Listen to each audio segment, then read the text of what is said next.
નમસ્કાર આપ સૌને। હું ફરીથી હાજર થયો છું જ્યોતિષના એક નવા નિયમો લઈને। આ પહેલાં આપ સૌને જણાવી દઉં કે જે લોકોએ મારા વિડીયોને લાઈક કર્યો છે તે સૌને મારા ખરા દિલથી આભાર। આ રીતે મારા વિડીયોને લાઈક કરતા રહેજો, જેથી કરીને મને નવા નિયમો બનાવવામાં નવા વિડીયો બનાવવામાં સરળતા પડે અને આ રીતે જ મને પ્રોત્સાહિત કરતા રહેજો, જેથી કરીને હું જ્યોતિષના નવા નિયમો આપની સમક્ષ લાવતો રહીશ અને જ્યોતિષની સેવા કરતો રહીશ। અત્યારના જે નિયમો છે એકદમ સર્વસામાન્ય નિયમો છે અને આની વિવેચના ઘણા લોકોએ કરી છે અને એકદમ સામાન્ય નિયમો છે। બધાને આ નિયમોની ખબર છે, છતાં પણ હું આપની સમક્ષ ફરીથી આ નિયમો લાવું છું। જો આપ સૌને ગમે તો વિડીયોને લાઈક કરજો। જે નવા નિયમ છે એ છે લગ્નેશનું અલગ અલગ સ્થાનોમાં પરિણામ। એટલે કે લગ્નેશનું 12 ભાવમાં જે કુંડળીના 12 ભાવ છે એ અલગ અલગ જગ્યામાં બેસીને શું પરિણામ આપે છે તેના નિયમો છે। સૌપ્રથમ નિયમ છે લગ્નેશ લગ્નમાં એટલે કે સ્વગૃહી એટલે કે પ્રથમ ભાવમાં, જાતક પરાક્રમી, નિડર, નિરોગી, લાંબુ આયુષ્યવાળો, આત્મવિશ્વાસુ, વિલાસી, આનંદી, ઉદાર અને ધનવાન હોય છે। ત્યાર પછીનું બીજું સૂત્ર છે લગ્નેશ ધન ભાવમાં એટલે કે બીજા ભાવમાં, જાતકને કુટુંબ સુખ ખૂબ જ સારું હોય, સુખી હોય, સુંદર શરીર, ધન સંગ્રહી, ધાર્મિક, સ્વાર્થી, સ્ત્રી સુખ સારું અને સારું ચારિત્ર, કીર્તિવાન અને યશવાન હોય છે। ત્યાર પછીનું ત્રીજું સૂત્ર છે લગ્નેશ પરાક્રમ ભાવમાં એટલે કે ત્રીજા ભાવમાં, જાતક સાહસિક, બુદ્ધિશાળી, સુખી, પરાક્રમી, મધુરવાણી, ધન સંપન્ન અને ભાઈ સુખ સારું। ત્યાર પછીનો ચોથો નિયમ છે લગ્નેશ ચોથા ભાવમાં એટલે કે માતૃભાવમાં, માતાનું સુખ સારું, ભૂમિ ભવન વાહન સુખ સારું, વિલાસી, રૂપવાન, મિત્ર સુખ સારું અને રાજયોગનું ફળ આપે। ત્યાર પછીનો પાંચમું સૂત્ર છે લગ્નેશ પુત્ર ભાવમાં એટલે કે પંચમ ભાવમાં, જાતક બુદ્ધિશાળી, સુખી, પુત્ર સુખ સારું, ક્રોધી, ઉતાવળિયો અને સંગીત પ્રેમી।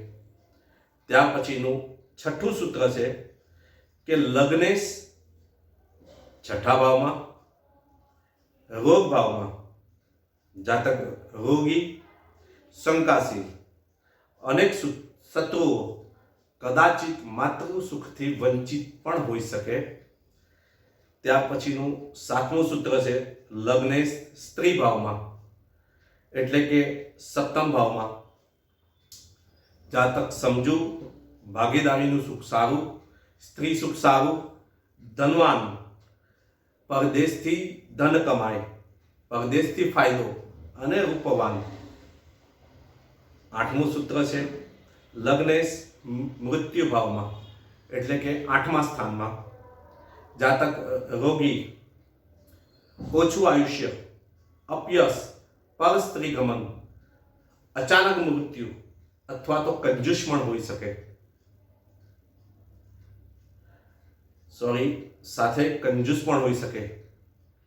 ત્યાર પછીનું નવમું સૂત્ર છે લગ્નેશ નવમ ભાવમાં એટલે કે ભાગ્ય ભાવમાં, જાતક સુખી, પરોપકારી, ધાર્મિક, પ્રગતિશીલ, કીર્તિવાન, સારા ભાઈઓ, પિતા સુખ સારું અને ભાગ્યશાળી। ત્યાર પછીનું એનું 10મું સૂત્ર છે, 10મો નિયમ છે લગ્નેશ કર્મ ભાવમાં એટલે કે દસમ ભાવમાં, જાતકને માતા પિતાનું સુખ સારું, પોતાને બળે એટલે સ્વ બળે આગળ વધે, સામાજિક કાર્ય કરે, ધાર્મિક હોય, માનપાનવાળો હોય, યશસ્વી હોય, સમાજમાં એને આબરૂ માન પાન કીર્તિ પ્રાપ્ત કરવાવાળો હોય. ત્યારબાદ છે લગ્નેશ એકાદશ ભાવમાં, એટલે કે આય ભાવ, લાભ ભાવમાં, જેને કહેવાય છે લાભ ભાવમાં. લાંબુ આયુષ્ય, ધનવાન, સુખી, કીર્તિવાન, નિડર, યશસ્વી, નિરોગી, હાઈટ એની લાંબી હોય, એનું મુખ ખૂબ જ સુંદર હોય અને મોઢા પર ચમક હોય. ત્યાર પછીનું છેલ્લું સૂત્ર છે લગ્નેશ વ્યય ભાવમાં, એટલે કે 12મા ભાવમાં.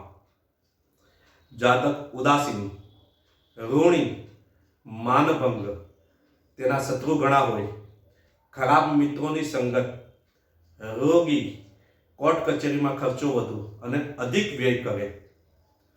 આ સાથે આ નિયમો અહીંયા સમાપ્ત થાય છે. ત્યારબાદ જે બીજા નિયમો છે એ પણ હું આપની સામે પ્રસ્તુત કરું છું. જે નિયમો છે કે જન્મ કુંડળીમાં ધન સંબંધિત વિચાર.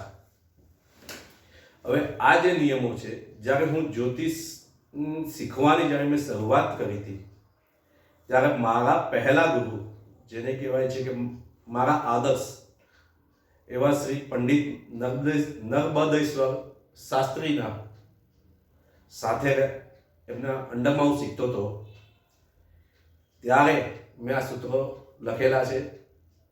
એમની અંડરમાં મેં રહીના સૂત્રોને લખેલા છે. આ એક વિશેષ સૂત્રો છે જે જ્યોતિષો જાણે છે,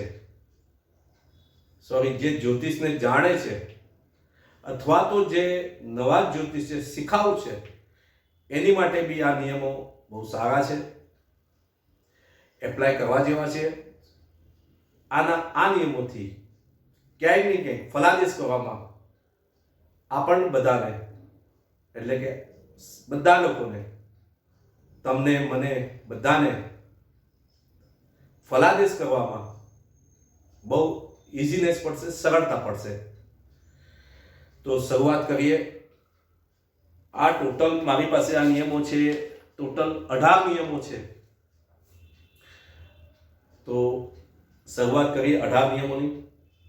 કે આયસ એટલે કે લાભેશ બલવાન હોય, પરંતુ જો ધનેશ નિર્બળ હોય ને તો જાતક ધન કમાય પણ તેની પાસે ધન બચે નહીં. ત્યાર પછીનો બીજો નિયમ છે કે ધનેશ બળવાન હોય પરંતુ લગ્નેશ અને લાભેશ કમજોર હોય તો જાતક ધન કમાય પરંતુ ધન બચે નહીં. ત્યાર પછીનો ત્રીજો નિયમ છે કે લગ્નેશ અને ધનેશ સુખ ભાવ એટલે ચોથા ભાવમાં, પંચમ ભાવ એટલે 5મા ભાવમાં અને નવમ ભાવ એટલે 9મા ભાવમાં, અથવા તો દસમ ભાવમાં એટલે 10મા ભાવમાં, અથવા તો એકાદશ ભાવમાં જો યુતિ અથવા સંબંધ કરતું હોય ને તો જાતક ધનવાન બને. ત્યાર પછીનો ચોથો નિયમ છે કે ધનેશ પીડિત હોય અથવા તો ગ્રહણ દોષ હોય, અથવા આ ભાવનો જે માલિક છે, ધન ભાવનો જે માલિક છે ધનેશ છે, જો એવી સ્થિતિમાં બેસી જાય અને કમજોર થાય તો જાતક પાસે ધન બચે નહીં. ધન કમાય, અલ્પ માત્રામાં ધન કમાય પણ ધન બચે નહીં.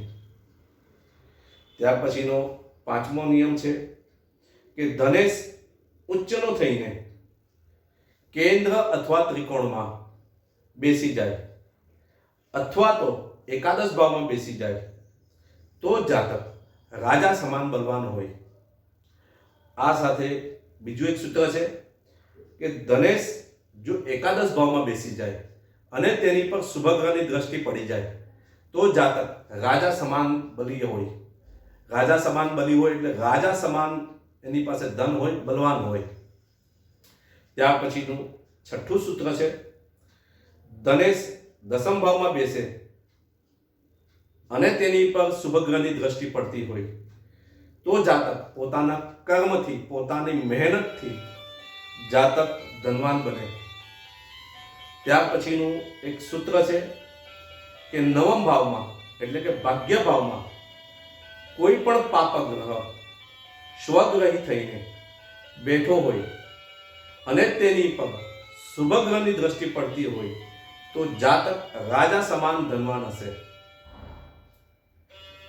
ત્યાર પછીનું એક બીજું સૂત્ર છે કે ધનેશ ચતુર્થ ભાવમાં અને ચતુર્થ ભાવનો સ્વામી એટલે કે ચતુર્થેશ એકાદશ ભાવમાં હોય અને એકાદશ ભાવનો માલિક નવમ ભાવમાં બેસી જાય તો જાતક ધનવાન હશે. ત્યાર પછીનો એક નિયમ છે કે એકાદશ ભાવનો સ્વામી ધન ભાવમાં બેસે,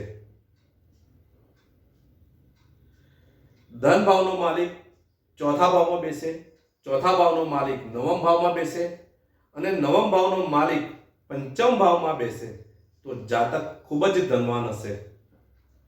ત્યાર પછીનું એક 10મું સૂત્ર છે કે ધન ભાવનો માલિક ધન ભાવમાં જ બેસી જાય અને તેની પર જો શુભ ગ્રહની દ્રષ્ટિ પડી જાય તો જાતક ધનવાન હશે. ત્યાર પછીનું એક સૂત્ર છે ગુરુ અને શુક્ર ધન ભાવમાં બેસે અથવા તો ભાગ્ય ભાવમાં બેસી જાય તો જાતક ખૂબ જ ધનવાન હશે. તેની પાસે વિપુલ માત્રામાં ધન હશે.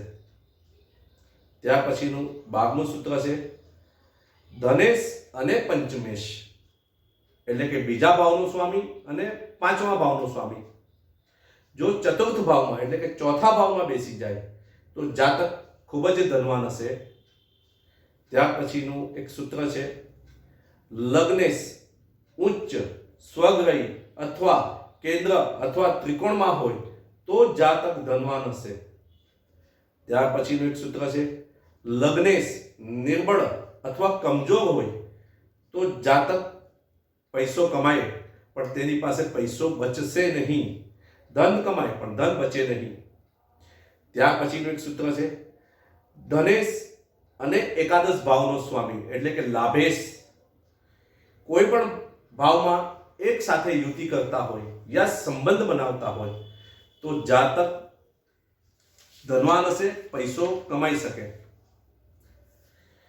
ત્યાર પછીનું એક સૂત્ર છે ધન ભાવનો માલિક એટલે કે ધનેશ કેન્દ્ર અથવા ત્રિકોણમાં અથવા ઉચ્ચ થઈને લાભેશની સાથે હોય અથવા તો ભાગ્યશની સાથે હોય અથવા પંચમ ભાવમાં યુતિ કરતી હોય તો જાતક ધનવાન હશે, જાતક રાજા સમાન બલી હશે.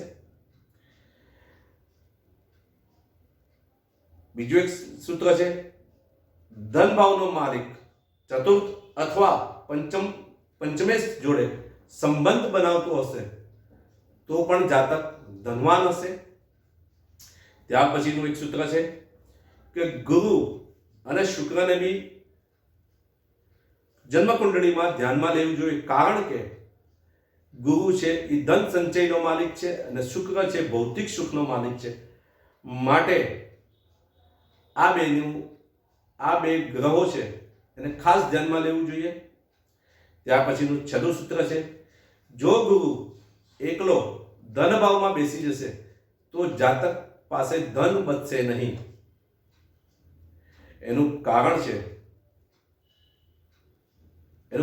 છે કે બીજા ભાવમાં ગુરુ એ કારક બને છે અને એનું સૂત્ર છે કે કારકો ભાવ નાશાય. જાતક બીજા ભાવમાં બેસીને ધનનો નાશ કરે છે પરંતુ જો તેની સાથે કોઈ શુભ ગ્રહ હોય અથવા તો શુભ ગ્રહની દ્રષ્ટિ પડી ગઈ હોય તો જાતક પાસે વિપુલ માત્રામાં ધન હશે, જાતક ધનવાન હશે, જાતક સુખી હશે. આ અહીંયા એના સૂત્રો સમાપ્ત થાય છે.